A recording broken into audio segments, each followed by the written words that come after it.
Olá, pessoal! Sejam muito bem-vindos a mais um episódio do podcast Food S.A. Eu confesso que estava com saudade até. A gente ficou uma semana sem gravar, né? O pessoal não sabe, porque lá não interrompe, né? No YouTube verdade. fica na Fica sequência. rodando. Mas a gente aqui acabou criando uma rotina de gravar toda semana e realmente a gente sente falta. Bom, e é isso. Hoje estamos aqui, mais uma vez, eu e meu amigo André Piazza. Isso, e a gente hoje trouxe um convidado, a gente, enfim, tem trazido todas as faces desse mundo food, né? Então traz pessoas que operam, pessoas que produzem, e hoje não é diferente, a gente trouxe aqui a indústria, né? Uma pessoa que está na face da indústria, que traz um produto tanto quanto inovador, né? E um produto que eu acho que vai ganhar muito mercado nos próximos anos, cada vez mais, já ganhou muito mercado, né? Nos últimos anos, mas vai ganhar cada vez mais. E a gente vai entender um pouco disso, dos desafios de trazer, de atender um nicho novo aqui no nosso país. E para conversar com a gente hoje aqui, o Felipe Ufo, que ele é economista, vegano, já foi apresentador de TV, já teve programa, enfim, vai falar um pouquinho para a gente aqui dessa jornada empreendedora e, obviamente, dos desafios aí que é empreender, principalmente num segmento novo que nasce, né, que vem mudando aí as nossas tendências de consumo. Bem-vindo, Felipe. Obrigado, gente. É um prazer estar aqui participando com vocês. Prazer é nosso. E aí, Felipe, acho que o começo é isso, é você contar um pouco a sua jornada, de como as coisas na sua vida pessoal mesmo foram caminhando até você chegar nesse business atual. Pode até mencionar outros business que você teve, mas o importante é isso. Como é que a sua jornada pessoal te trouxe para esse business? Como é que foi? Não, legal, assim, eu sou uma pessoa que sempre foi muito curiosa, né, e autodidata, assim, querendo fazer as coisas, desbravar, né, era até um problema para os meus pais, né, eles falavam que eu não tinha limite. Aí acabei me formando em economia na FRJ e comecei a trabalhar muito cedo no mercado financeiro, ainda no terceiro período, né, e comecei a trabalhar e fiquei 5 anos no mercado financeiro, né, muitos anos na área internacional, até que em um determinado momento eu cansei, né, de ver o mundo pela tela do computador e resolvi ver o mundo pelos meus próprios olhos, né? Costumo falar de que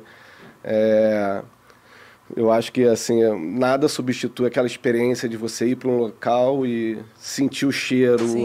Conversar com as pessoas, às vezes não fazer nada. Não fazer nada tem um valor muito grande. E também que você observa, né, o que está acontecendo ao seu redor, enfim, você começa a ter uma atenção maior para as coisas. E não pela lente de alguém que está dizendo o que tem que ser mostrado, né? Aí eu larguei o emprego que eu tinha, comecei a viajar o mundo que nem um louco.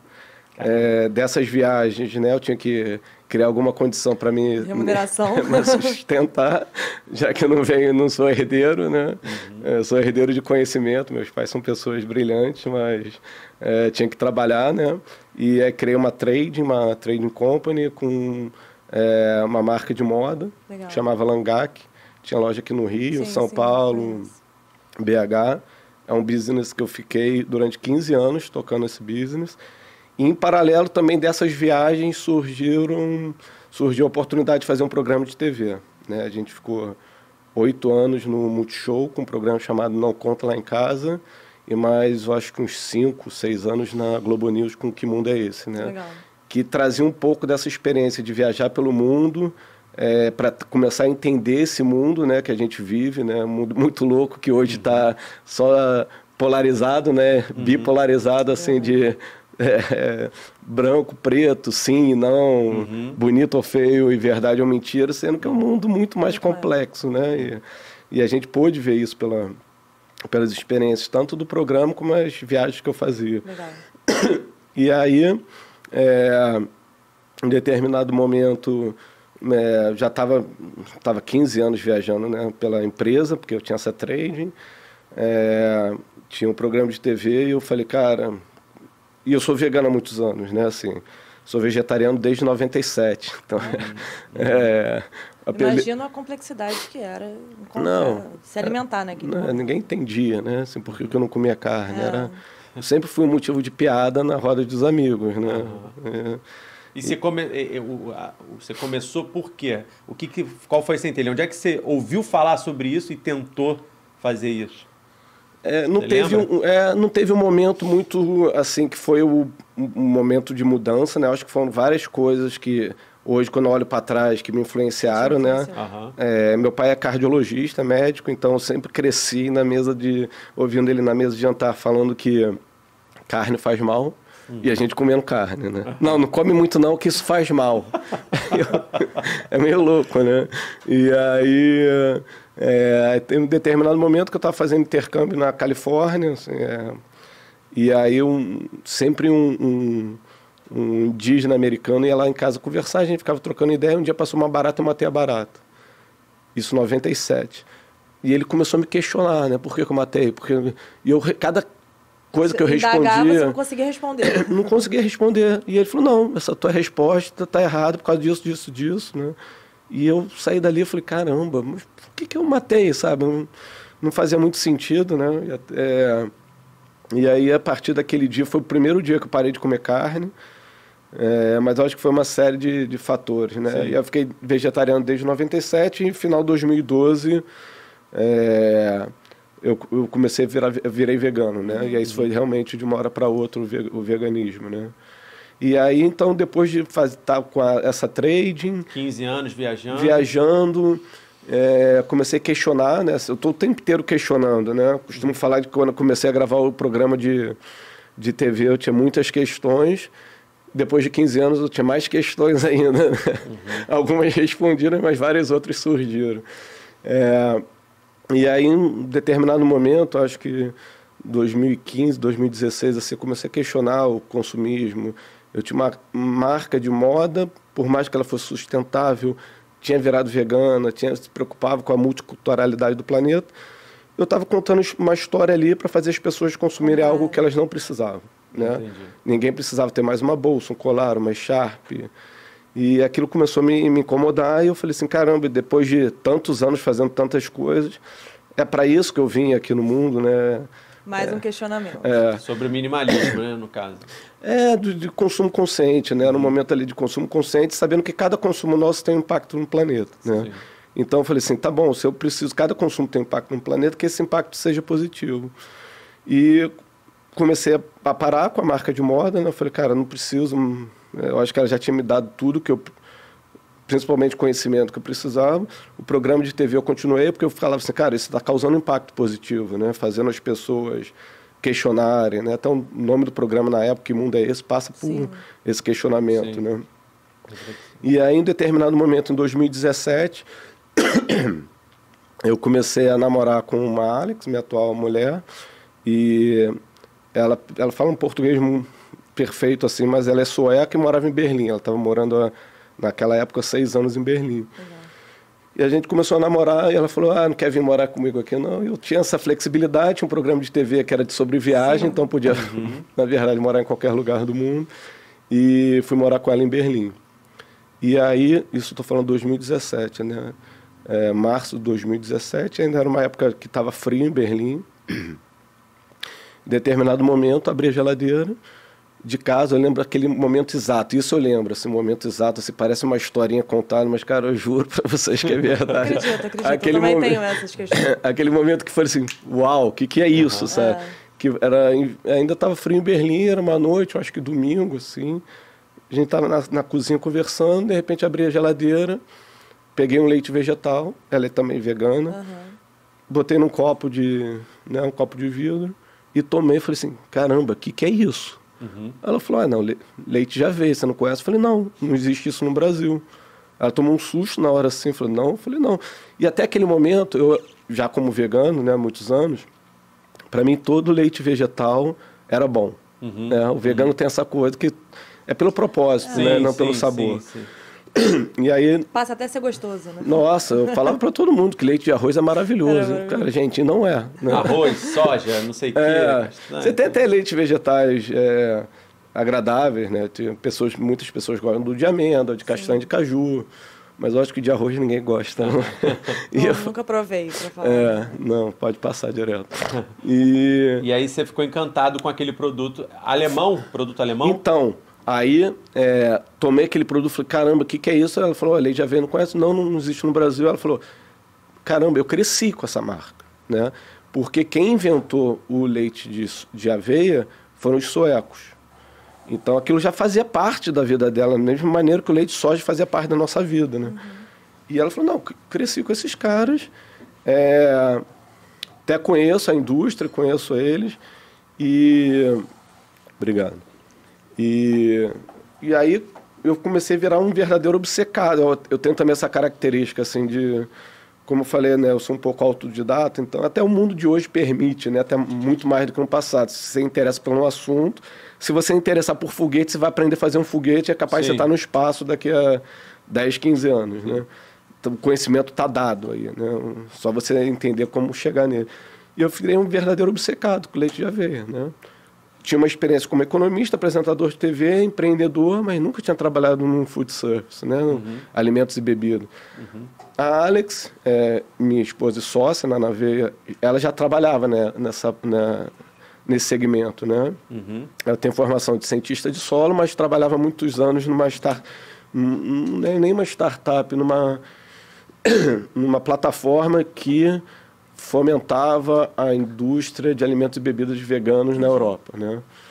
Então esse mundo já é o mundo que mais fascina ela, muito mais do que para mim, né? Como isso já estava avançado lá fora, né? A Berlim é a capital... Aí você vê, ela falou que cresceu com esse produto, ou seja, não foi um produto que veio em virtude de uma demanda recente, de comportamento, era uma coisa já, né...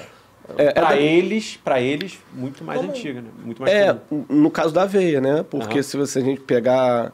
Aqui no caso do Brasil você tem o leite de soja, porque os leites vegetais, assim, na primeira geração dos leites vegetais, que foram os primeiros leites veganos, é de acordo com a matéria-prima disponível, né? O Brasil, muita soja, leite de soja. Estados Unidos, muita amêndoa, leite de amêndoa. Europa, muita aveia, leite de aveia. Surge como um produto, uma alternativa para quem tem, principalmente na época, intolerância à lactose. Perfeito. Não era nem focar no público vegano, né? O que aconteceu é que o de aveia realmente é disparado mais saboroso, melhor. Sim, né? sim. É cremoso, né? Até pelo processo. É mais docinho também, ele tem um açúcar natural, né? Isso, ele passa por um processo natural. Então aquilo já era muito conhecido na Europa e eu, morando em Berlim, eu acompanhei uma coisa que a gente estava até conversando aqui antes da gravação do programa, eu acompanhei como os cafés de Berlim, e a Alex trabalhava diretamente com esses cafés, estava explodindo o consumo de leite de aveia nesses cafés para o não vegano, né? Pela pessoa que buscava o sabor. E aí eu, né, aponto, um empreendedor vegano aqui, ativista... Observador, falei assim, caramba, tem um produto poderoso aqui. Por quê? Primeiro, ele é gostoso, né? O não vegano está interessado nesse produto, né? Deixou de ser um produto para o nicho de vegano. E segundo, que ele é de uma matéria-prima relativamente barata. A aveia é barata. Né? O que deixa o produto ainda caro na prateleira são os outros custos. Vai chegar lá, porque a gente faz assim. Embalagem. E aí eu falei assim, caramba, tem um produto gostoso, barato.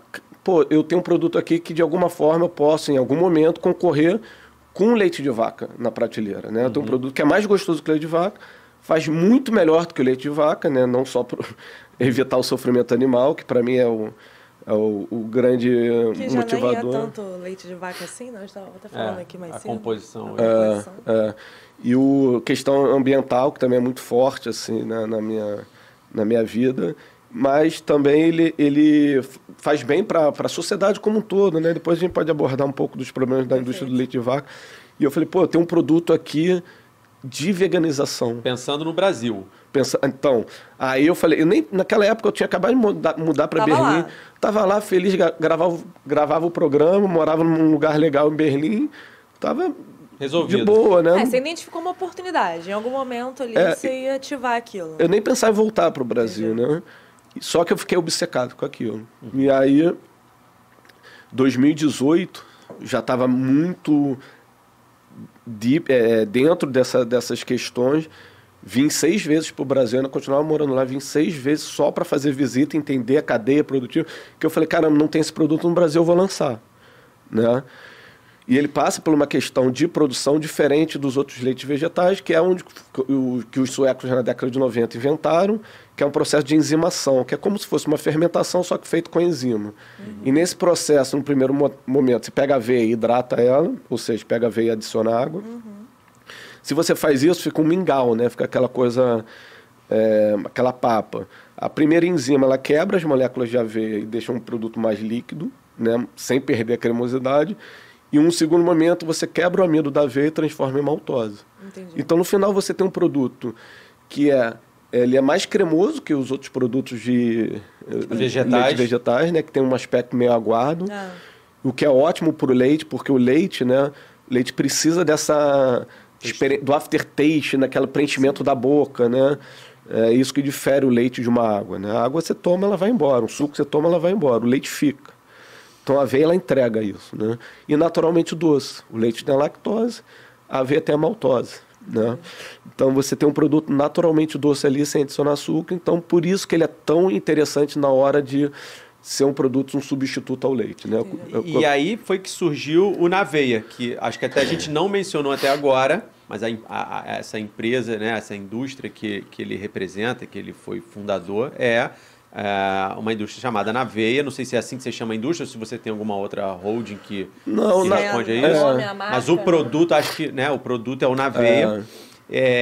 Que tem algumas versões, ele vai falar mais. E aí, eu vi lá no seu Instagram que você assim, não somos uma marca com propósito, somos um propósito que criou a marca. Você já falou um pouco do seu propósito pessoal, né, que trouxe essa marca, mas hoje como é que está o propósito lá na parede do Naveia? Assim, qual o seu propósito com a marca, já que você então conseguiu materializar essa oportunidade?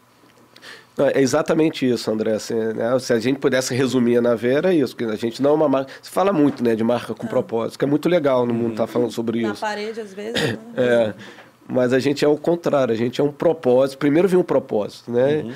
É um pouco dessa história. Vi um propósito do veganismo e da questão ambiental. O que a gente faz com isso?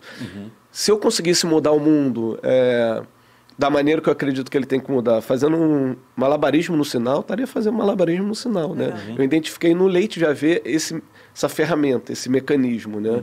Por isso que a gente fala que a gente é um propósito que criou uma marca. Então, assim, na parte de criação da Naveia, ela teve um trabalho muito grande de branding, assim, teve dois momentos muito importantes, né? Um momento de P&D, né? A gente tem hoje uma PhD que está desde o início com a gente, fantástica, vegana também, mas que até mandar um abraço aí, um beijo para a Ju, pessoa fundamental na história da Naveia, que ajudou a gente muito nessa parte de formulação do produto, né? A gente tem uma empresa parceira alemã, que quando descobriu que a gente estava querendo fazer leite de aveia no Brasil, ele falou, opa, vamos juntos? Eu falei, vamos, né? Que é parceiro melhor do que uma multinacional alemã? Sabia? A gente já conhecia a gente lá dos relacionamentos em Berlim, e a gente começou a desenvolver essa matéria-prima aqui no Brasil, que é um grande diferencial hoje da Naveia, né? Ter essa conhecimento, tecnologia de anos, né, de uma multinacional alemã, mas também a pesquisa e desenvolvimento da parte de formulação, mas também um trabalho muito grande de brand, criação de marca, comunicação, que parte eu trago da minha experiência com a Langak, que é uma empresa de moda, né? Então, eu passei 15 anos da minha vida indo para Nova York, na NRF, nas referências com os caras maiores psicólogos do mundo que tentavam entender por que as pessoas compram, né? Assim, consumo, né? Consumo, estudo de consumo, e ninguém melhor do que os americanos, né? São os papas, nesse Paco Underhill, todos esses caras. Eu assistia a palestra, trocava ideia com eles e tentava entender, aprender por que as pessoas consomem, né? E aí, desde o início da criação dessa marca de leite de aveia aqui no Brasil, que surge com o nome de Naveia, eu entendia da importância de criação de marca, né? De como era importante você se comunicar bem, e cada centavo que se investia na criação de marca, você podia multiplicar por, né, você estava criando, que é algo muito intangível, assim, né, criação de marca, né? Você não sabe, né? Então, assim, até meus outros sócios, além da Alex, tem uma coisa assim que é muito engraçada, que eles são economistas, também é uma outra história muito interessante de como eles se tornaram sócios da Naveia. Assim, você não se explica, né, no retorno do investimento como é que tudo que se aplica em marca, né? Porque você não é intangível, é difícil, depois você vai entender lá na frente. Tem até aquela frase que fala, né, eu sei que 50% que eu invisto em marketing é dinheiro jogado fora. O problema é que eu não tenho a menor ideia de que 50% são esses, né? Hoje em dia é muito mais fácil, né? Com o avanço da tecnologia, você entender o retorno. Né? Você mensura, mas na hora de criar... Aí saindo da parte de marketing, na hora de criação de marca, você tem essa dificuldade. Então, dentro desse trabalho de branding, que eu fiz no primeiro momento com o Dico, que era um cara da indústria de moda. Sei. Richard, né? Mr. Cat hoje em dia. Isso. Cara Dico Tosh, um abraço também, Dico.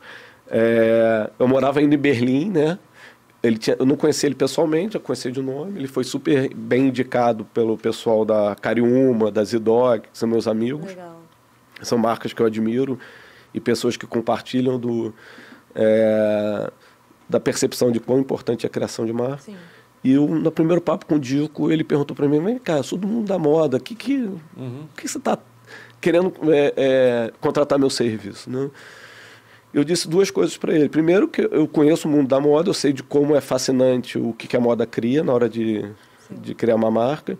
E segundo, porque eu sou um vegano, ativista, estou há 10, 15 anos como vegano, não entendo por que as pessoas do mundo inteiro não são veganas, já que o conhecimento está dado, né, e você sabe dos efeitos danosos do consumo de proteína animal, e preciso de alguém não vegano para me ajudar nessa comunicação com o não vegano, que é o principal público da Naveia, né?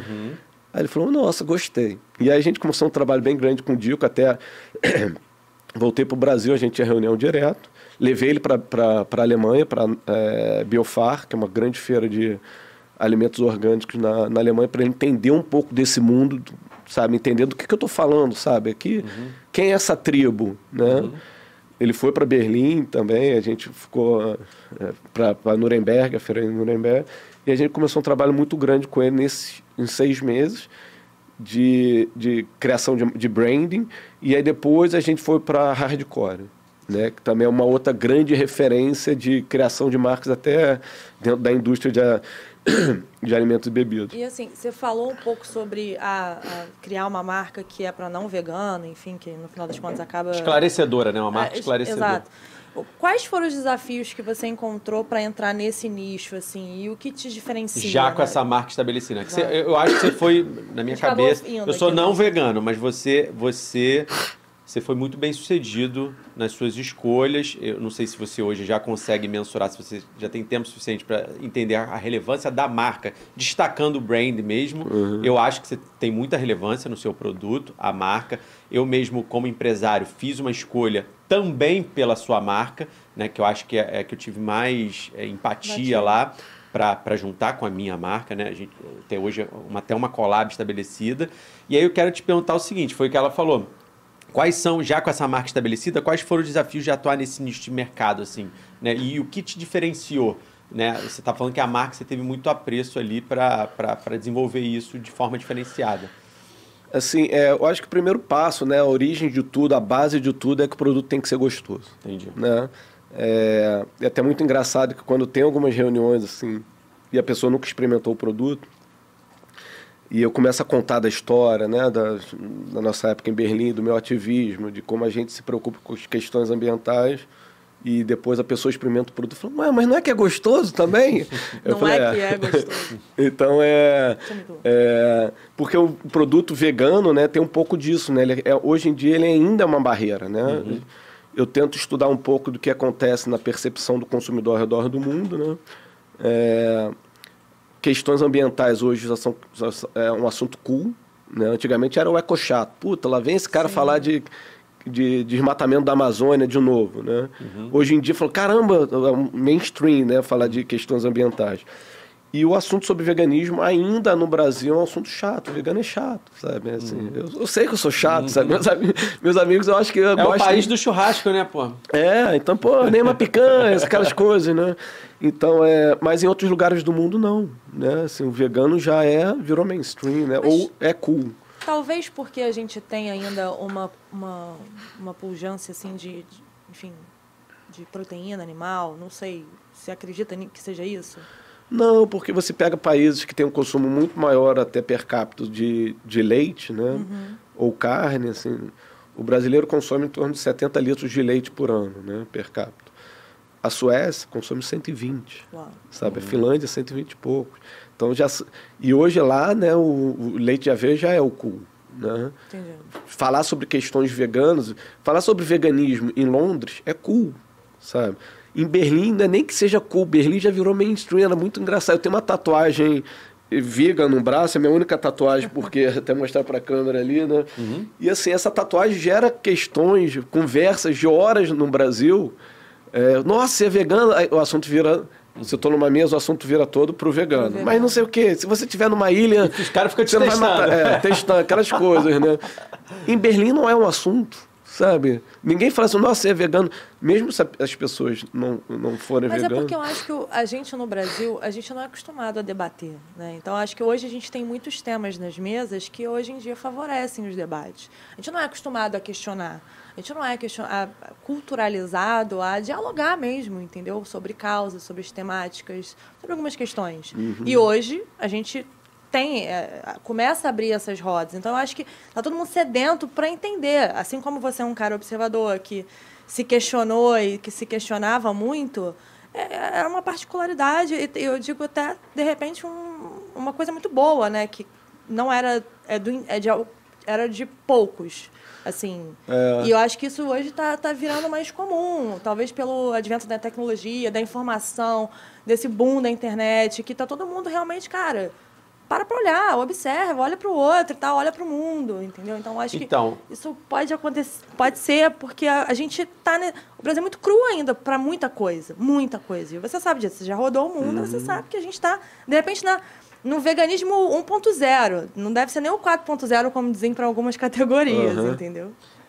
Mas aí o seu comercial, qual a dificuldade você acha que ele enfrenta por ser de um produto de nicho? Essa é a questão. Boa. Você não abriu mais um... Tipo assim, é um outro leite de vaca, só que é mais bonitinho, né? Isso. Porque tem muita marca que vem com uma repaginada, mas é mais do mesmo. Perfeito. De sucos, acontece muito e tudo mais.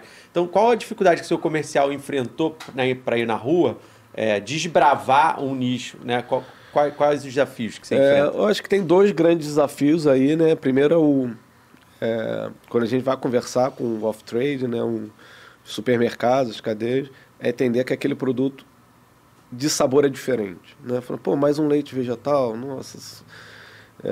Não, falou assim, cara, é diferente, sabe? A gente está trazendo uma outra experiência, né? A gente tem até uma coisa muito forte, assim, de que a gente buscou, a gente não busca ter o mesmo sabor do leite, né? O nosso produto busca ter a mesma experiência do leite, aquilo que eu falei do preenchimento da boca e do aftertaste, né? Até porque as pessoas geralmente não gostam do sabor do leite, elas gostam da experiência do leite. E também não tem aquela questão igual da carne, por exemplo, né? Da carne do vegana, por exemplo, que bota lá, carne vegana. Não, o leite de aveia você já vai esperando a aveia, né? Não tão pouco leite. Não, e a aveia é legal porque ela remete também, e aí dentro do trabalho que a gente fez com o Dico, né, de branding, ela foi muito legal, a gente viu que a aveia ela toca no mesmo lugar que o leite toca, né? Que é o café da manhã. As pessoas já... Tipo arroz, soja, castanha, você não está relacionado a um momento... Aquele mingau de aveia, aquela coisa da aveia. Você já tem aveia presente ali na fruta, exatamente. Então ela toca num local muito interessante. E a gente buscava trazer a experiência do leite, né? E aí, então a primeira dificuldade é entender que o produto é diferente, né? Assim, a gente não tenta ser uma alternativa ao leite, a gente busca ser um substituto do leite, a evolução do leite. E a segunda questão muito importante, talvez a mais importante, é a questão relacionada ao preço, né? O produto ainda vegetal é muito mais caro que o leite de vaca na prateleira do supermercado. Isso para a gente é muito... né, como vegano que utiliza a aveia como ferramenta, né, para tirar o leite de vaca da mesa do consumidor brasileiro, como é que eu posso baratear cada vez mais esse produto? Para mim é fundamental isso, é a questão mais importante. Como tornar aquele produto mais barato? Eu não estou nesse negócio para escalar de uma maneira que seja o faturamento, vender pelo maior preço possível, né? Tá R$20 na prateleira, todo mundo está consumindo, aquilo me faz mal. Eu falei, não é para estar R$20 na prateleira. Sabe? Sim, é para combater. Né? E aí tem uma questão cultural que é, no supermercado, o leite de vaca é subsidiado em todos os momentos, né? Subsidiado pelo governo, pela indústria, e também pelo supermercado. O supermercado não, muitas vezes nem aplica margem sobre aquele produto no supermercado, que ele entende que é um produto que leva o cliente para outro consumo. Que leva o cliente para lá, então o cliente ele muitas vezes não sabe quanto é que custa, sei lá, um produto industrializado, mas no leite de vaca, que é industrializado, ele sabe quanto é que custa, né? Então, se você tem um supermercado que vende um leite de vaca R$ 3,50 na prateleira, o cara fala, esse supermercado é um supermercado de preço justo. Exato. E aí o supermercado vai ganhar margem nos outros produtos, né? É porque, de alguma forma, também tem aquela estratégia da cesta básica, né? Então, tipo, tem algumas categorias de produto e alguns produtos que eles, rapidamente, é o que você falou, a nossa mentalidade vai, é cesta básica, leite, é barato, enfim, vai estar sempre na mesa do consumidor. Subsidiado, não paga os impostos. Então, e no leite vegetal, ao contrário. O supermercado fala, opa, esse produto é de rico. É premium, deixa eu botar lá em cima. É nichado. Então, a gente sofre uma margem enorme. Sim. Então, todo mundo pergunta assim, mas vem cá, por que o produto leite vegetal, se vocês falam que vocês querem diminuir, ainda é muito mais caro que o leite de vaca, né? Então, você tem a questão... Pela essa falta de incentivos em cadeia. Né? Subsídios, impostos, né? O leite de vaca paga muito menos impostos, ainda tem subsídios municipais, estaduais e federais. Porque né? Geralmente a produção de lácteos, assim, a gente é fomentado por cooperativas, né? Entende? Depende, tem de tudo. Mas aí você tem um ganho de escala, o leite de vaca ele produz alguns bilhões de litros, né? Então até a gente conseguir no leite vegetal chegar nesse nível de produção vai demorar um pouco. E aí tudo somado, o famoso rio corre para o mar. Quando você é grande, tudo é grande, tem incentivo, você é out pra caramba, as coisas naturalmente ficam mais fáceis. Né? Mas a gente chega lá, né? E assim, por uma curiosidade, assim, vocês são uma indústria brasileira que trouxeram um investidor ou sócio investidor de fora? Não, os sócios são todos brasileiros.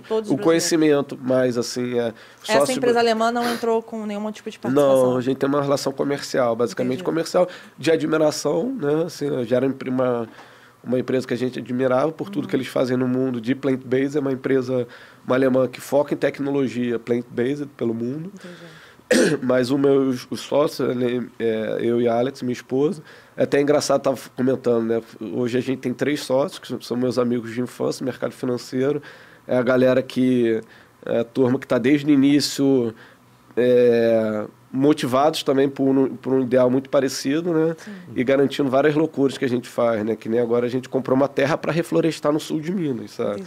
E assim, aproveitando que você falou de tecnologia e tal, de incentivo e tal, vamos trazer uma pergunta que estava bem lá para trás, mas eu acho que é até interessante para puxar outros ganchos aqui. Como que a marca hoje se relaciona com a tecnologia? Assim, eu vejo que você tem um olhar muito diverso para as coisas e tal. Acho que você até fala isso, você é muito entusiasta de algumas coisas. Tecnologia hoje, o que muda assim, para a Naveia e como vocês estão avaliando usar a tecnologia de alguma forma?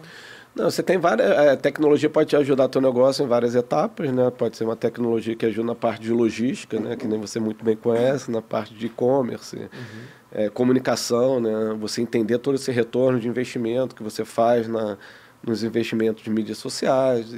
Comunidade, tudo mais. Na nossa parte, que a gente se considera um grande diferencial, porque tudo isso daí, né assim, existem pessoas muito melhores do que a gente para fazer, né? Então a gente busca pegar esses parceiros, né? Na logística existe empresa melhor de logística, no conhecimento de mídias sociais existe. Eu acho que o grande diferencial da Naveia é de entender a marca, a comunicação, né? Do ativismo, a gente trazer esse ativismo para a marca, né?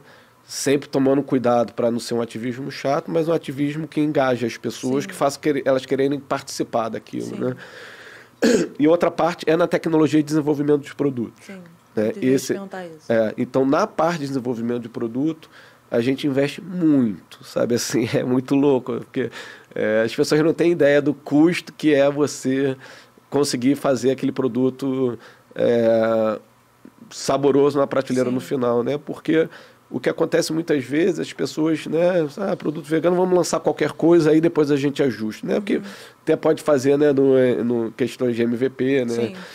A gente fala, não. Você lembra aquela coisa que a gente fala do ativismo? Fala assim, cara, nosso produto só pode ir para a prateleira quando ele estiver muito gostoso, sabe? E para deixar ele muito gostoso, existe uma série de investimentos, né, de testes, que dá muito trabalho, né? E assim, e aí obviamente, vocês têm ali toda uma cadeia produtiva que, obviamente, a tecnologia está embarcada nisso aí. A produção hoje aonde fica? São 2 etapas, né? Aquele lance da enzimação que eu contei. E a gente sempre tenta fazer o mais eficiente possível, né? Que é até muito engraçado. Dentro dessa questão mais eficiente, que para mim, como economista, tem um sentido econômico, financeiro Sim. disso, mas muito da questão ambiental, né? Menor impacto possível. Entendi. E uma vez nessas conversas assim com o cara, eu explicando para ele, ele falou: porque aí o frete é mais barato, né? Eu falei: também, mas é porque eu vou emitir menos carbono se eu fizer dessa maneira, sabe? Sim. Então, assim, a aveia hoje no Brasil, a aveia é a melhor qualidade do Rio Grande do Sul. Entendi. Então, a nossa aveia é do Rio Grande do Sul, você tem outros estados, né? Santa Catarina, Paraná e Mato Grosso do Sul, mas dentro A condição de solo. Então. é quase, né, o terroir, né, do Rio Grande do Sul na aveia é melhor. Então, nossa aveia é do Rio Grande do Sul e esse processo de enzimação a gente faz no Rio Grande do Sul. Então, a primeira etapa que usa tecnologia é Rio Grande do Sul. E aí, depois essa aveia é mandada para São Paulo, um invase é em São Paulo, porque é mais perto do maior mercado consumidor. Sim. Né? Então, esse invase fica em São Paulo. Então, são essas 2 etapas. Assim. E quais são as oportunidades hoje dentro desse nicho? Assim, a gente falou de dificuldades, eu acho que até essa dificuldade... O próprio conceito hoje, por não estar muito amplo ainda, né, difundido, é dificultoso, né? Então, de novo, você pensa assim, na otimização econômica ali do frete, mas você pensa também nos impactos, você tem mais um KPI para atender, né? Mas aí, esse mercado também, por sua vez, tem pouca gente navegando, menos pessoas navegando, menos players. E aí, quais são as oportunidades? E aí, quando eu pergunto de oportunidade, você com toda essa experiência externa também, só para mensurar para o leigo, assim, qual o tamanho desse mercado lá fora, que já é mais maduro, e o quanto ele está ocupado aqui? Só para a gente começar a ter aquela dimensão, caramba, lá fora é assim, aqui... Né? Porque me parece que o Brasil hoje ainda é a teoria do Oceano Azul, né? Para esse nicho. E vai servir para 2 coisas essa resposta também. Vai servir, número 1, para o cara que é empreendedor, está assistindo a gente, fala, cara, vou considerar esse nicho de mercado para empreender, e aí você está cumprindo seu propósito. E número 2, tenho uma empresa que eu vou considerar, diante desse tamanho de oportunidade, começar a ter uma parcela disso no meu cardápio e na minha cesta Legal. na minha gôndola. Assim, são 3, né, mercados um dentro do outro. Né? Primeiro você tem o mercado de produtos veganos, né, plant-based. Dentro dele você tem os laticínios, né, veganos, e dentro do laticínio você tem o leite. Então vou dar uma ideia um pouco sobre o mercado de leite. Né? Mercado de leite hoje nos Estados Unidos, leite vegetal plant-based, né? Que aqui no Brasil você nem pode chamar de leite, né? Bebida vegetal, base... Bom, uma loucura. Nos Estados Unidos você pode chamar de leite já, né? Ele ficou tão grande que o lobby do leite vegetal conseguiu o direito de poder chamar de leite, né? Então nos Estados Unidos é leite. Então o mercado de leite vegetal nos Estados Unidos representa 20% do market share do mercado de leite. Isso é uma loucura, olha o tamanho disso, né? E os Estados Unidos tem um consumo de leite um pouquinho maior do que o nosso, né? A gente está na casa dos 70 litros, lá 75, né? Não chega a ser que nem uma Suécia. Na Suécia as pessoas tomam leite na hora do almoço, tá? O espaguete um jarro de leite. Mas os Estados Unidos tem parecido, então hoje 20% do mercado de leite dos Estados Unidos é plant-based. Né? No Brasil a gente não tem um número muito certo, assim, porque é muito difícil você mensurar quando ainda é um mercado muito pequeno, mas eu chutaria que está entre 2% e 3%. Né? Então você tem realmente um mercado muito grande para seguir. E aí saindo um pouco do leite, indo para o laticínio, é o mercado do queijo, né? Porque muitas vezes você vai conversar com as pessoas, né? E foi uma grande dificuldade no início, era que, tipo, não, tá bom, leite eu consigo substituir pelo leite de aveia, que é até mais gostoso, mas queijo eu não consigo, né? Tem aquele... e a pizza e tal. Então hoje eu acho que é o grande batalha, né? O grande desafio do mundo plant-based, aí não falam só de Brasil, é você chegar num queijo vegetal gostoso e acessível. Né? Porque hoje em dia você já consegue chegar num queijo muito gostoso à base de castanha de caju. Né? Você já chega... É caro, né? Aí ele fica um queijo especial. Né? Da mesma maneira que o queijo... né? O queijo de vaca especial, ele fica nessa categoria. Ele não é aquela mussarela no queijo prato. Esse ainda...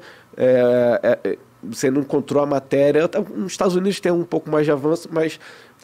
Até porque também o quilo da castanha de caju aqui uma fortuna. No mundo, né? A castanha de caju é diferente. Então, essa era uma das diferenças da aveia e da castanha de caju, né? Então, na aveia, a gente sempre vai estar procurando produto gostoso com matéria-prima acessível, né? Não adianta falar assim, não, tá bom, vou fazer um queijo maravilhoso, 50, 60 reais, 200 gramas. Não, a gente conseguiria fazer, né? A tecnologia da tem. Mas o grande desafio é na questão da caseína, né? A caseína é uma proteína originada do leite, que é ela que dá aquela elasticidade, né? Aquela experiência, né? Então, é sempre tratando de experiência, sabor e experiência. Então, hoje você ainda não conseguiu uma caseína de origem vegetal, uma caseína entre aspas, mas sintetizar alguma proteína vegetal para dar o mesmo aspecto da caseína. Tem algumas empresas lá fora que já estão próximo disso, mas ainda não chegaram a comercializar esses produtos, né? E assim, aí aproveitando que você falou do queijo e tal, dentro na aveia hoje, existe alguma estratégia de expansão de portfólio já? Qual o portfólio hoje, né? Com o leite, né, no final. Hoje a gente tem um produto recente, né? Que eu até recebi um sample de um menor, né? Como é que está o portfólio hoje? Esses próximos meses vão ser bem intensos. Legal. Assim, de lançamento. Mas a gente gosta de spoiler. Aqui verdade. A gente é culturalizado, a todo mundo que senta nesta cadeira está aqui. A pergunta é essa, qual a estratégia de expansão, né? E qual o seu portfólio e como é que você pretende ampliar ele? Hoje a gente... E é legal também colocar aqui um recorte de quais produtos estão adaptados para o food hoje, porque a gente tem o varejo e a gente está aqui falando de food service e tal, bares e restaurantes, e a indústria consome muito. E Se tal, tu faz muito bolo de chocolate com leite, se você tiver essa indústria, né, usando o seu leite para isso... Hoje a gente tem 4 produtos na prateleira do supermercado, que é o original, né, que é aquele leite que a gente fala que combina com tudo. Até com café, granola, vitaminas, shakes e puro. A gente tem a versão barista, que é o queridinho das coffee shops, que é uma versão que harmoniza melhor com o café na hora de você fazer o cappuccino. E dá uma consistência. Ele harmoniza com o café, né? A gente tem uma equipe grande, PhD, de pessoal do café. A Alex trabalhou já com a indústria do café, né? Então a gente teve essa preocupação. E a gente tem 2 versões pequenas, que é o nosso deleitinho, né? Nessa brincadeira, nessa coisa de não poder chamar de leite no Brasil, então você não pode chamar de leite vegetal. Então a gente criou a expressão deleite vegetal. Né? E é registrado, isso não pode nem ter mais questionamento, porque virou quase uma marca, né? Então, a gente tem o deleite vegetal, que é o original barista, tem o deleitinho, né, que seria como as nossas versões infantis. Focada no público infantil, para o paladar da criança. Então, assim, focado para o gosto da criança e os ingredientes, valores nutricionais da mãe. Legal. Né? Então, é um produto rico em 4 gramas de proteína, ferro, B12, ômega 3... cálcio. É o novo todinho. É o todinho que faz bem. É o todinho que faz bem. Então você tem assim, um mercado enorme do bebidas que nem o todinho no Brasil. São 450 milhões de unidades vendidas no Brasil. Loucura. E um produto que basicamente é água e açúcar. Né? O todinho ele tem 32 gramas de açúcar, sendo 29 adicionado. Então, se pegar, assim, se botar no Google todinho açúcar, vocês vão ter a visualização de quanto de açúcar representa aquilo. Né? Então, a gente fez uma bebida que tem 70% menos açúcar do que um açúcar, do que essa outra marca, sendo que é um açúcar demerara orgânico, né? O cacau orgânico também, então tem todos esses outros benefícios. Né? Fora isso, esses produtos já estão lançados, já estão no mercado, a gente está em fases finais de estar lançando um creme de leite. Que legal. Né? Então é literalmente um creme de leite, né? Muito focado também no food service. Legal. E aquilo, lembra que eu falei assim, que a gente só coloca na prateleira depois de testado e tá bom, sabe? A gente tá assim... Tá nessas fases. Se não tiver, a gente é muito exigente, chato até, né? Quando a gente vai fazer teste, as pessoas... Mas já tá maravilhoso. Até porque também a expectativa quando chega um produto novo desse, de uma categoria dessa, a expectativa é mais alta, né? A cobrança deve ser maior também. Perfeito. Então, tem o creme de leite, tem um de leite condensado. Que legal. O meu produto carro-chefe lá na cafeteria é o bolo de chocolate. Que é um bolo de chocolate que, por acaso, eu faço. Que é um bolo que tem um ganache de chocolate em cima, que nada mais é que creme de leite e chocolate juntos. E muita gente pede né? Pô, você já pensou em fazer numa outra versão e tudo mais? Eu falei, cara, cadê o insumo? Preciso. Então tá aí uma oportunidade. Daqui a um mês já vai receber lá, a gente faz o lançamento. Vamos lá. desenvolver isso, porque é o produto carro-chefe, assim, sem hipocrisia nenhuma, é de fato, no meu relatório, o produto mais vendido, é esse bolo de chocolate. Então, assim, se eu conseguir fazer a versão... aproveitando falando disso, porque, enfim, eu tenho um canal de logística, a gente também tem uma distribuidora e tal, eu fico curiosa com esses produtos, porque muitas das vezes acontece com a gente lá, como é que é a aceitabilidade, na verdade, a aceitação dos canais, por exemplo, a gente sabe que tem o varejo, você tem o varejo supermercadista, você tem os mini mercados, você tem os distribuidores, você tem uma cadeia aí que você precisa imergir o teu produto para que isso também faça parte da democratização ali da categoria para o consumidor final, no final das contas. Como que é essa introdução? Assim, hoje você consegue, enfim, se aproximar muito dos distribuidores para conseguir... não, se a gente pegar o início da... Fácil não é, eu sei que não é. Não, Mas... se pegar, eu não sei se a gente estava já gravando antes, né? O André deu o exemplo aqui, né? Vem pelo consumidor. Sim. A demanda vem pelo consumidor, né? O consumidor fala, eu quero. E aí você acaba tendo que procurar e se virar. Porque né? hoje, assim, pro varejo, pro supermercado, que, enfim, expõe o produto ali no PDV, a gente é o consumidor, a gente vai lá e pega. Mas pro intermediário, que tem que fazer o distribuidor, né? O famoso distribuidor intermediário ali. O cara que, enfim, vai na indústria, pega o produto e trabalha muitas das vezes com B2B, que é uma outra empresa para que vai repassar aquele produto, que muitas das vezes é um restaurante.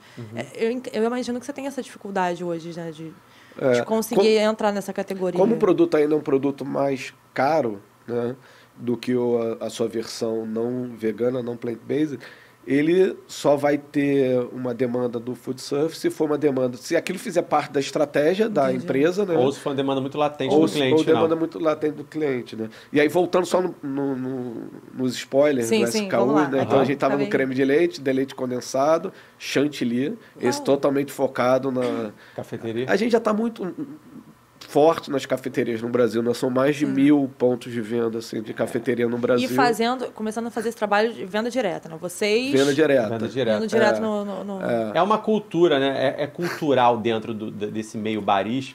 Mas até também para criar categoria. Ninguém vai fazer o melhor trabalho de inclusão do teu produto do que você mesmo. Mas depois chegar essa demanda para o distribuidor. Nesse meio barista eu vejo que é muito comum, assim, é muito difundido a utilização do leite vegetal. Em alguns casos, até majoritário, né? O uso do leite vegetal para os baristas. A indústria de cafés, né? Assim, dos baristas, é uma galera muito cool, assim, muito antenada, né? São geralmente jovens, tatuados aí. Então, essa galera está muito antenada do que está acontecendo, né? Diferente de um comprador antigo de um pão de açúcar. Mais conservador. Né? Mais conservador, que acha que é tudo igual. Então, essa galera... está sempre ligado o que está acontecendo lá fora. Os próprios compradores também estão mudando. Primeiro que é isso, o consumidor no PDV lá, quando a gente vai no mercado, a gente quer um mercado. Você não quer um mercado com as mesmas marcas, você quer sempre uma novidade. Eu, por exemplo, vou nos mercados, eu falo, isso aqui é novo, vou levar para testar. Então a gente também se coloca muito nessa categoria hoje de consumidor, né? Sim. Tá muito mais a gente está muito mais aberto a experimentar novas coisas. Depende do supermercado também, né? Isso, claro, isso vai acontecer. Né? Em algum momento. Acho que como estratégia, você perguntou, e acho que ele quis dizer no final das contas é o seguinte: vamos conscientizar de baixo, vamos fazer o André querer tomar o Naveia, que ele vai começar a questionar o amigo dele lá do Zona Sul, do Hortifruti, ele vai começar a questionar a cafeteria que ele frequenta. Vai até no cafezinho, vai olhar lá, por exemplo, Naveia, legal. Exato. Já começa também a fazer o link da conversa. E aí o cara vai se ver ali numa posição de ter que ter um leite para atender uma demanda que exista, né? É mais ou menos isso. A gente vive uma era muito interessante, assim, como eu tive o programa de TV e vocês têm o podcast aqui, que é uma era da informação. Né? A tecnologia... Muito acessível, né? Acessibilidade. Trouxe a informação gera consciência, e no momento que você tem uma sociedade mais consciente, você cria hábitos mais conscientes e consumos mais conscientes. Né?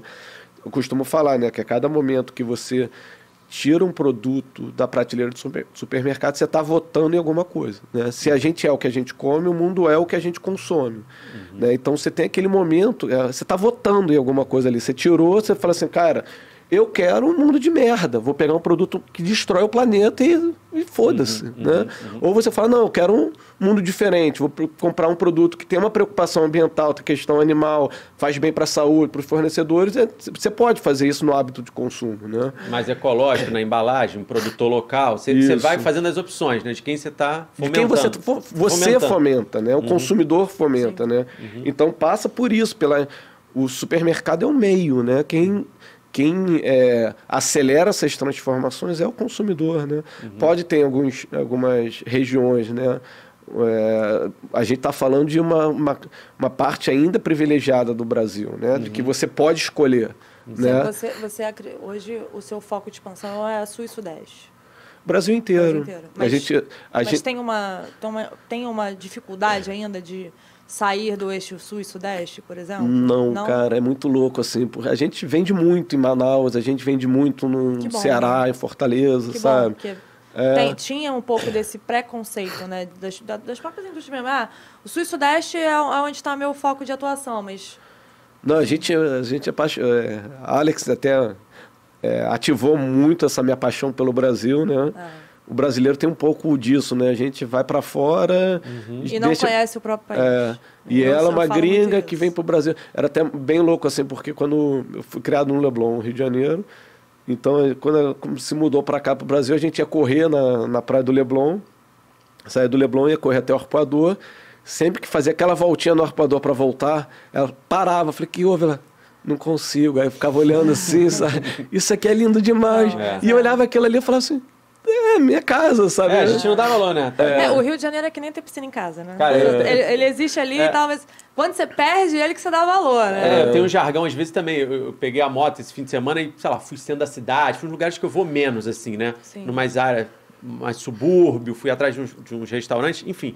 E aí tem hora que você se depara com uma arquitetura legal, com uma praça diferente, com um pessoal, né, num comportamento... É que o Rio de Janeiro, infelizmente, a gente não valorizou muito a nossa arquitetura original da cidade, né? A gente já permitiu perder um pouco da parte dessa história, mas... Enfim. E aí a gente, de moto ali, eu cutucava a minha mulher e falava assim, cara... Olha só, se fosse na Europa, todo mundo, que parque maneiro. Se fosse em outro lugar, mas é isso, a gente acaba... Mas eu acho que é natural, é do ser humano como um todo, né? A gente acostuma com o nosso ambiente, não dá então valor. Ela trouxe um pouco dessa...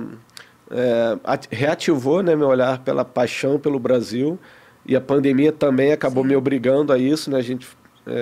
A gente ainda mantém uma base lá em Berlim, ela tem um apartamento dela lá, que a gente ficava assim, não, quando ela veio para o Brasil 6 meses antes da pandemia, né? E ela falou, não, vou manter o apartamento aqui, porque a gente pode sempre estar voltando, fazendo pesquisa de mercado, o que está acontecendo de legal, porque Berlim é a capital vegana hoje do mundo, né? O veganismo virou já mainstream em Berlim. Legal. É uma cidade super jovem, tem toda uma explicação por que isso aconteceu em Berlim. Só que a pandemia fechou tudo, né? Não, ninguém entra aqui, né? E aí isso mais a paixão dela pelo Brasil fez a gente explorar muito o Brasil, né? Assim, durante a pandemia teve momentos que a gente dirigia o Nordeste inteiro, sabe? Saía pela costa dirigindo e fazendo essas relações comerciais, entendendo um pouco do tipo de consumo nesses lugares. E essa era da informação, né, ela traz essa informação para todo mundo que está aberto, disponível e capacitado, tanto financeiramente e tudo mais, para ter esse tipo de informação. Então, isso que a gente falou, pega regiões assim, né, que não sai do eixo Rio-São Paulo, né, até do eixo Sudeste-Sul, e avança em toda a região do Brasil, mas né? quando você vai para o Norte, Nordeste, assim, gente, e assim, a gente somos pessoas que temos acesso, enfim, de alguma forma privilegiados, né, de morar, e com certeza vocês aqui estudaram em bons colégios, assim como eu também. E eu tive a oportunidade também de abrir meu olhar para o Brasil e já me coloquei ali, inclusive eu tenho um lugar que eu não perco a oportunidade de falar para todo mundo, conheçam o Maranhão, os Lençóis Maranhenses, é uma coisa, assim... Eu não conheço outro lugar mais bonito no mundo, por enquanto. Assim, realmente é uma beleza que me paralisou. E eu tive a oportunidade de conhecer muito o Norte e o Nordeste.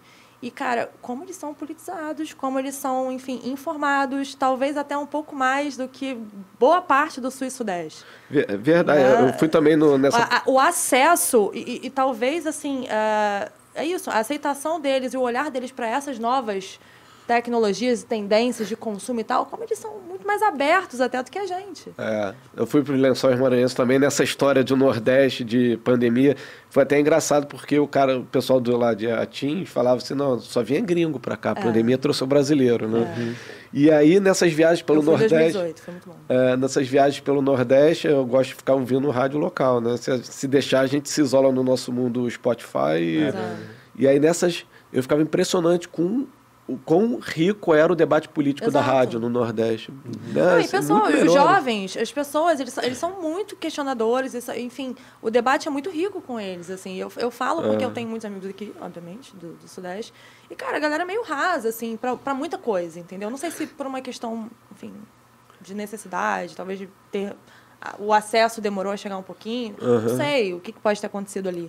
Mas eu vejo, por exemplo, até para as causas veganas, enfim, os caras são muito early adopters ali, né? Então tem um mercado bom lá, Norte e Nordeste é mercado bom para você. Eu até voltando para o Maranhão, né? A gente lançou a Nave em novembro de 2020, né? A gente ia lançar em março de 2020, tudo pronto, né? Março de 2020, o trabalho de branding já estava 1 ano e meio, 1 ano e 3 meses. Né? A gente começou com o Dico em janeiro de 2019.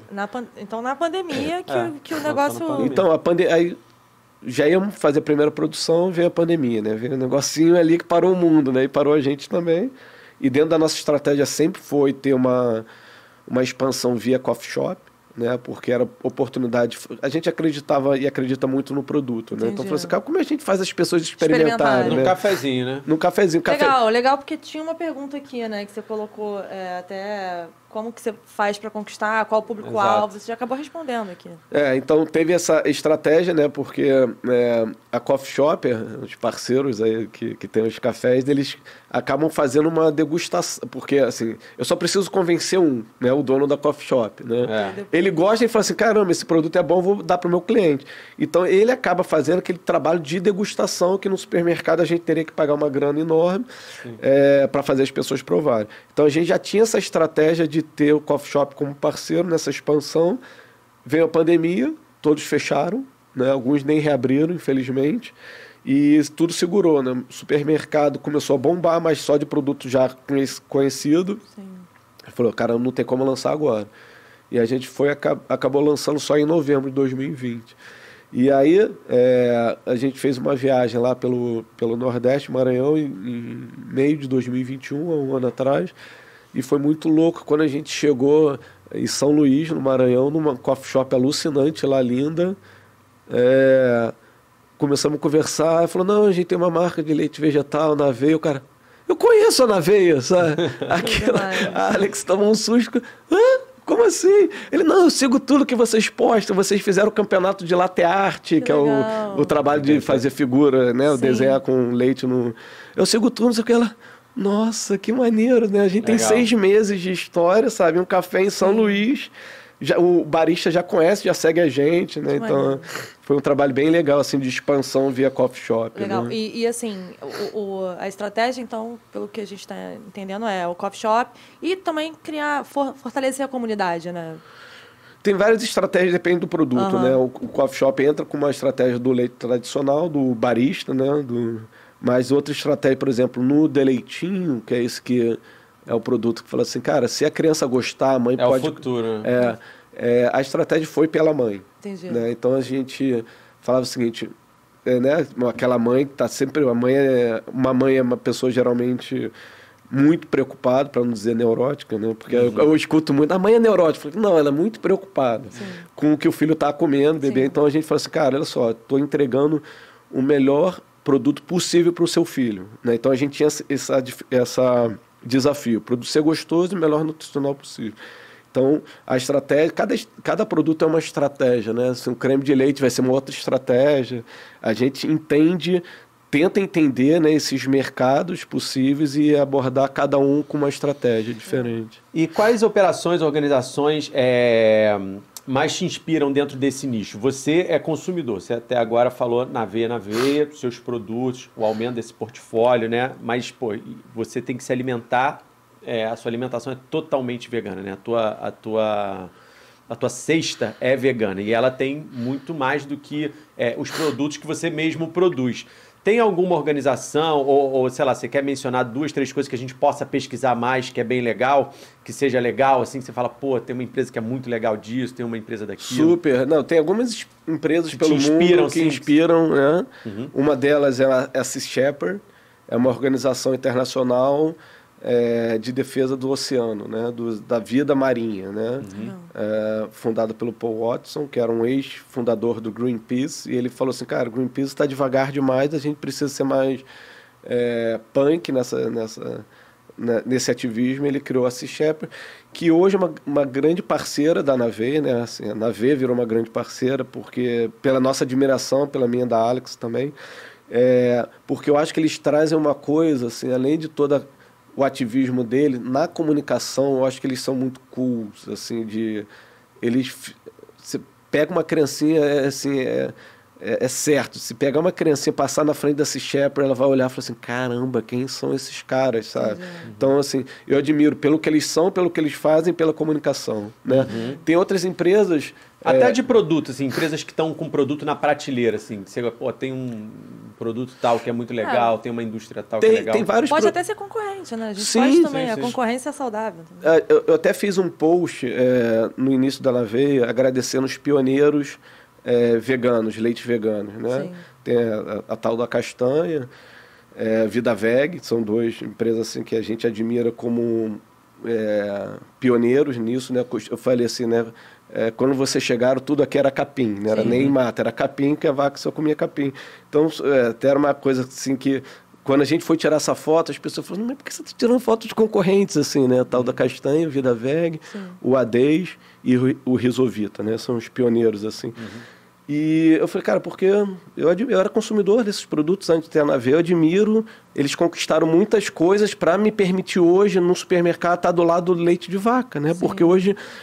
Na maioria dos supermercados, o leite vegetal já está do lado do leite de vaca, né? Então, a gente já venceu aquele desafio de estar no fundinho do supermercado. Porque antes era uma categoriazinha ali, dos naturebinhas ali, né? Da granola. E a gente deve... Eu e a Naver, a gente deve isso a eles, né? Claro, com certeza. Imagina, né? Eu sou vegano há mais de 10 anos e vegetariano há 25 anos. Eu sei o que era esse mercado, né? Para uma empresa... Já é muito difícil empreender no Brasil, uma loucura, né? Eu acho que a gente tem que ser querer muito. Resiliente um pouco. Né? Empreender no mercado totalmente novo, sabe? Os desafios são muito maiores, sabe? E então, aproveitando e te perguntar também, a gente aqui acaba falando de gastronomia também, você tem alguma dica aí de restaurante, de lugares onde a pessoa fala, cara, se você acha que vegano é chato ou que a comida é ruim, senta lá em tal lugar, vai nesses 3, 4 lugares aqui que você... Nossa, tem um lugar, para mim, é o melhor restaurante do mundo, né? Que é o Teva, né? Do Daniel Biron, aqui do Rio de Janeiro. Onde fica? Fica em Ipanema. Eles vão abrir alguma... Perto do Obelisco ali, não é? Eu gosto de lá também, embora não seja. Não, 90, sei lá, mais de 90% do público que vai lá não é vegano, é porque é muito bom. O Daniel Biron, que é o chefe de lá, uma pessoa, acabou virando veganismo, aproximou a gente, ele é vegano também. A gente hoje, eu posso chamar o Daniel Biron de um grande amigo. Eu acho ele o cara mais, sabe, assim, top do Brasil hoje de culinária. Nem estou falando de culinária vegana, não, né? Sim. Então, assim, o Teva é muito gostoso. Tem outros aqui, o Purana é muito gostoso, o Prana, o Pura Rio, purario.org. Você tem vários restaurantes muito bons, assim, que agrada todo mundo, assim, que são frequentados principalmente por não veganos. Não veganos, né? Em São Paulo, então, se eu fosse falar de São Paulo, você tem, né? Eu acho que o programa inteiro falando de bons restaurantes em São Paulo, né? Mas falando de restaurante, agora, enfim, acho que essa pergunta eu vou deixar para você, vai. Que é uma receita com Naver infalível, assim. Então, se o cara nunca tinha ouvido falar de Naver, se falar Naver, ele falou que, um KPI importante é o próprio sabor, né, do Naver, é o diferencial do Naver. Então, assim, uma receita que o cara sair daqui, ir atrás de um produto e fazer, que é infalível, é tomar ele puro, tem uma receita específica, ou até uma, sei lá, eu lá na minha cafeteria eu posso falar, o que mais sai é o cappuccino na veia, né? É onde ele é mais consumido, no cappuccino, mas você tem alguma coisa para provocar aí eu ia responder, você já respondeu para mim, que é o puro, né? Eu acho assim, que quando você experimenta produto puro, você, né, não deixa nada influenciar ali aquele produto, porque senão a partir dali a própria receita pode mascarar algum problema do produto, né? Então eu sou suspeito porque a Naveia surgiu nesse primeiro gole de um produto puro, né, de um leite de aveia puro, que eu quando tomei falei, nossa, que produto gostoso, né? Eu fiquei curiosa, assim, você está falando da Naveia, o puro, vocês têm, por alguma questão, enfim, de interesse, também ter a aveia do Naveia? Existe? Não, eu acho que não, assim, material raw, né, material... eu acho que não, assim, como ser vendido como granola. Então, não, eu acho que assim, tem grandes players aí, né? O Tia Sônia, um abraço aí pro Marco do Tia Sônia, que é uma granola que eu admiro, né? Entendi. Eu acho que a Naveia passa pelo aquele da onde não existe que a gente consegue fazer um produto melhor, né? Então acho que tendo como granola, não sei, uma parceria, de repente, Tia Sônia na veia, sabe? Pode legal, ser. Aí, ó, gente, muitas collabs surgem por aqui, tá? Tia Sônia. E a Naveia tem várias coisas legais que a gente trouxe desse trabalho de branding, que a Naveia, ela... Quando você associa o nome a alguma coisa, ela torna essa coisa melhor, né? Eu costumo falar assim, um cappuccino na veia é melhor que um cappuccino, né? Parece que é assim, um cappuccino no capricho, eu sou cappuccino mesmo, né? Então, na veia, ela, quando se associa... Potencializa ali o negócio, né? Legal. Ela foi uma boa sacada. Foi uma coisa que a gente trouxe nesse trabalho. Por fim, eu ia te falar isso, assim, eu acho que você tem, de novo, a estratégia, né? Tem o consumidor final que puxa o ponto de venda, né? Começa a demandar aquilo, uma vez que ele tem experimentado, mas, sem dúvida nenhuma, um grande ponto de experimentação são as cafeterias, um restaurante que eventualmente use um insumo seu e aquilo faça sucesso, né? Lá, de novo, eu tenho muita pergunta, né? Primeiro o cara prova, depois ele olha as caixinhas, ele fala, onde é que vende? Ele até me pergunta se vendo lá, né? E tudo mais. E de novo, você tem, então, aqui acaba sendo logo depois um ponto de contato, seja para o consumidor final ir na sua rede social te conhecer, ou seja, para no nosso mercado de food, algum restaurante ir atrás de você. Você tem hoje esse atendimento de venda direta para CNPJ, para restaurantes que queiram botar isso na cesta de desenvolver coisas com os seus produtos. Super. A gente tem uma logística hoje que consegue atender o Brasil inteiro, né? Algumas de uma forma mais eficiente, outras ainda vencendo as dificuldades de logística do Brasil, mas a gente consegue atender o Brasil inteiro. Foi até legal que na primeira vez que veio um pedido do Amapá, eu falei, caramba, faltava só o Amapá, sabe? Então a gente território ali... Meio OR do Brasil, né?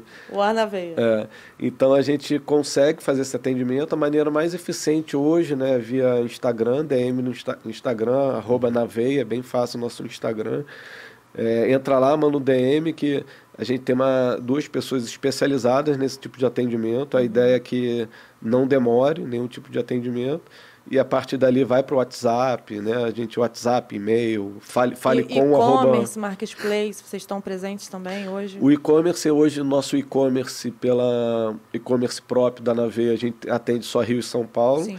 Vai ter um e-commerce novo que vai atender o Brasil inteiro, está em fase de finais de teste. A pessoa vai poder entrar no naveia.com.br e atender o Brasil inteiro. Legal. Mas a gente tem uma grande parceria com o Mercado Livre, né? Legal. E o Mercado Livre hoje, a Naveia é o leite vegetal mais vendido do Mercado Livre. Legal. Foi muito legal. Assim, eles botam aquele ranking, né, de produtos mais vendidos. E teve uma vez, e a categoria é leite, né? E teve uma vez que a Naveia ficou o leite mais vendido no Mercado Livre, né? Independente se era de vaca, vegetal, leite em pó. Eu achei aquilo, nossa, aquilo de print, aquilo ali, um dia eu ainda vou fazer um quadro, né? Que a gente foi, então assim, pelo Mercado Livre, eles, com aquela logística bizarra deles, eles conseguem atender o Brasil inteiro, as principais capitais em 24 horas. Né? Então, e só puxando uma coisa, eu esqueci que lá dentro dos spoilers que você falou do creme de leite, falou do leite condensado e falou do chantilly, teve uma feira agora que vocês botaram lá em exposição um sorvete, uma casquinha de sorvete. Como é que tá o caminho disso aí? Porque um grande player lá de fora... Tem vários, né? Mas nos Estados Unidos tem um grande player consolidado cada vez mais de sorvete também. vegano e tudo mais. E esse produto Tá pronto. Tá pronto? Tá pronto. Esse você não falou. Não, tem muita coisa que eu não falei, porque a gente tem muito assunto para falar. Tem produto em lata, mas focando no soft serve, né, que é a nossa casquinha de baunilha. Legal. O produto tá pronto. Quem quiser entrar em contato com a gente, amanhã o produto tá envasado já, né? Que legal. Porque... E ele é seco, é um preparo? Você faz um mix na loja, por exemplo? A gente faz exatamente da mesma maneira que faz a base da casquinha de leite de vaca, né? A casquinha do McDonald's, do Burger King. Alô, marcas, então, ó. Aí, ó. Temos mais agora uma opção. Então, é da mesma maneira, só que usando o Naveia ao invés de leite de vaca, né? Legal, então, cara. ele vai da mesma maneira, num bag de 2 litros, produto líquido, que você coloca naquela máquina E a máquina já tira daquela maneira, né? Que legal. Bom, interessante, galera. tenho vontade de pilotar isso aí. Enfim, eu fico muito observadora nessa questão das marcas ali, principalmente no mercado de franquias. Sorveterias e cafeterias são uma das que mais tem unidades, são uma das maiores categorias que se tem dentro do mercado de franchise no Brasil. Explodindo, né? Os coffee to goes, né? Aí várias marcas. Não, e sorveteria é um negócio absurdo. Tem uma marca que é monoproduto, sorvete. Isso. E só aquele assim que... Tá lá em cima no ranking das franquias. Exatamente. Vai para 1.000 vral de unidades. E lá fora, algum convidado nosso aqui que foi na NRA, não lembro quem foi, não sei se foi o Bruno, acho. que comentou o seguinte, que tinha ele viu lá exposto uma cafeteria que, na verdade, tem um conceito diferente, não é só de café, mas tem outras bebidas, que chamava Te Amo. E ele falou que a menina com 2 lojas, tem 20 e poucos anos, ele falou uma coisa dessa, que a menina com 2 lojas já estava sendo estudada pelo Starbucks. Em que aspecto? Aí bate muito com o que ele falou para a gente fechar. Ela estava num novo consumidor. A gente toma do Starbucks, mas tem uma galera depois da gente que não tem o Starbucks como nós temos para fins de café e tudo mais, que já estava indo no dela. E o Starbucks falou, cara, daqui uns anos... ela vai virar, de 2 lojas, ela vai virar 2.000 e ela, ou seja, ela está fomentando um consumo de quem ainda está lá embaixo, tal como ele falou do deleitinho, né, o de morango e o Mas de chocolate. Mas pelo produto ser diferenciado ou por comunicação? De tudo.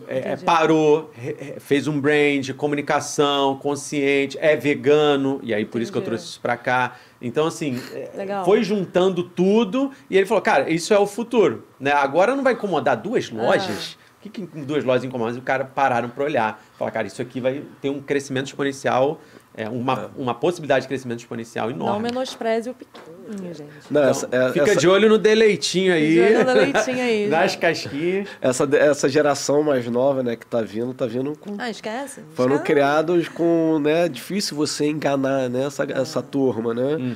Eles... Não tem várias barreiras que a gente teve, né? Eu tenho 44 anos, então fui criado numa sociedade machista e homofóbica, né? Essa geração não tem essa barreira do machismo homofóbico e várias outras não barreiras, né? E a liberdade até de escolher o que vai comer desde cedo. Então, assim, eles têm uma liberdade, uma autonomia mesmo de... Enfim, até mesmo uma autoafirmação muito cedo, né? Do que a gente não tinha. A gente era realmente uma criança muito infantilizada mesmo, né? Super, né? Até isso é uma coisa legal, porque na nossa comunicação do deleitinho, né, a gente tenta não cair nessa armadilha, né, de levar a coisa infantil para uma criança, por mais que ela seja infantil. A gente tenta trazer um pouco do ativismo, né? A gente tem uma frase, né, que é o tome uma atitude, né? A gente brinca com isso, né? De tomar ou de você agir. Né? Então a gente leva isso, né, para essa geração do Extinction Rebellion, sabe? Essa galera que está mudando o mundo, assim, né? Gente, e tem que ficar de olho mesmo, é uma tendência isso. A Starbucks não está se incomodando à toa, ela sabe que o mundo vai mudar e vai mudar muito rápido, a pandemia acelerou isso, a gente já sabe. E cada vez mais, agora é isso, acessibilidade, comunicação, informação, está tudo na palma da nossa mão. A gente é o juiz da partida, né? Como dizem, quando a gente pega, de fato, o produto no PDV, a gente está escolhendo alguma coisa. Então, é isso. A gente tem que ser mais reflexivos e assumir mais também as nossas ações. Assim. Bom, acompanhe os próximos capítulos aí da gente e do Naveia, né? Que vai estar trazendo muita coisa nova. Eu acho que cada vez mais quem não conhece, fora do Rio, o eixo Rio-São Paulo, né? Que acho que é onde está o seu maior share. Sim. Mas já Floripa também, um abraço aí para a turma de Floripa. A gente foi abraçado pela comunidade de Floripa, né? Eu acho que é muito engraçado. Floripa tem essa coisa meio que tá cada vez mais cosmopolita, né? A pandemia levou pessoas interessantes do Brasil inteiro para morar em Floripa pela qualidade de vida e trabalho remoto. Não só em Floripa, né? Para o Brasil inteiro, assim, você pega também galera morando na Bahia, sul da Bahia, lá, enfim, é isso. O home office também está potencializando algumas regiões exatamente por levar essa galera que você falou para todo o Brasil. Então vamos dizer que vocês conheceram o começo dessa história aqui, né? Começo não, né? Já está navegando bem, mas foi pandemia, então assim, começo dessa história aqui, a gente vai poder falar que sentou com o cara do Naveia aqui daqui a um tempo. Legal, gente. Obrigada, Felipe. Foi um papo realmente esclarecedor e me acrescentou muito. Eu só queria acrescentar aqui, assim, porque falar de uma paixão que está em paralelo com a Naveia, que é totalmente relacionada à Naveia, que é o nosso projeto de reflorestamento lá no sul de Minas, legal. né? Quem começar a seguir a gente nas redes sociais, a gente vai começar a contar muito sobre isso. Da mesma maneira que a Naveia queria tirar o leite de vaca da mesa do consumidor brasileiro, a gente quer tirar a vaca da natureza, né? Legal. Então a gente comprou uma terra degradada no sul de Minas, que é o berço da indústria leiteira do Brasil, para reflorestar. Então é meu ponto de relaxamento mental. Todo final de semana eu pego 3h30, saio do Rio, vou para lá para acompanhar. Quero lá conhecer, hein? Não, tá super convidada. A gente legal. já está fazendo um viveiro para 50 mil mudas, né? A gente em outubro começa um plantio maior, que é a época da chuva. Então a nossa grande paixão, assim, a gente está começando a contar um pouco dessa história. E é um modelo de reflorestamento, né, que a gente pensa em escalar até com outras empresas, né, mostrar que é possível, é viável, né? A gente tem uma frase que fala que é o no more blá blá blá, né, que a gente fala que é no more blá blá blá ativismo. A gente se preocupa muito com infelizmente, com marcas que se apropriam do fazem um greenwashing, né, se apropriam das questões ambientais para blá blá blá, e a gente quer trazer exemplos, falar assim, cara, a gente está fazendo isso daqui, né? Legal. Então, é um modelo, uma paixão aí que, quem sabe, a gente não conseguir escalar até com outras empresas, né? Mostrar, falando assim, olha só, se a gente fizer isso, assim, o seu crédito de carbono, que parece que hoje as questões ambientais se resumiram a crédito de carbono, que para mim é um absurdo, você tem coisas muito mais tão importantes ou mais, que nem a biodiversidade, né? Então, eu falei assim, vamos fazer um negócio direitinho e não só para você vender para o teu consumidor blá blá blá, sabe? Então a Naveia vai contar um pouco dessa história. Legal. A gente está fazendo a floresta Naveia, né? Então quem quiser acompanhar aí pelo nosso Instagram, TikTok também, a gente vai começar a falar muito disso no TikTok. A gente vai colocar os arrobas aqui para vocês acompanharem. E é isso. Interessante saber. Agora a Food SA é ESG também.